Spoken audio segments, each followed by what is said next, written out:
গোয়েন্দা পুলিশের হেফাজত থেকে বের হয়ে আন্দোলন চালিয়ে যাওয়ার ঘোষণা দিয়েছেন বৈষম্য বিরোধী ছাত্র আন্দোলনের সমন্বয়ক হাসনাত আব্দুল্লাহ। বৃহস্পতিবার বিকেলে নিজের ফেসবুক আইডিতে এক পোস্টে এ ঘোষণা দেন তিনি। পোস্টে হাসনাত আব্দুল্লাহ লেখেন, এই আন্দোলনে গ্রেফতার হওয়া শেষ ব্যক্তিটি মুক্ত না হওয়া পর্যন্ত আমরা কেউই মুক্ত নই। এই গণগ্রেপ্তার গণঘৃণার নামান্তর।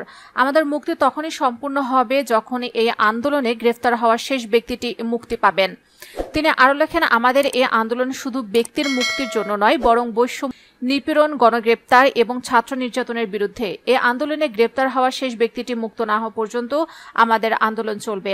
তবে পোস্ট দেওয়ার কিছুক্ষণ পরে তার আইডিতে আর ঢোকা যাচ্ছে না। উল্লেখ্য, ঢাকা মহানগর গোয়েন্দা পুলিশ হেফাজত থেকে আজ বৃহস্পতিবার ছাড়া পেয়েছেন কোটা সংস্কার আন্দোলনের 6 সমন্বয়ক। দুপুর 1:30টার দিকে সমন্বয়কের স্বজনদের উপস্থিতিতে তাদের ছেড়ে দেওয়া হয়। পরে গোয়েন্দা বিভাগের সদস্যরা নিজেদের গাড়িতে করে তাদের বাসায় পৌঁছে দেন।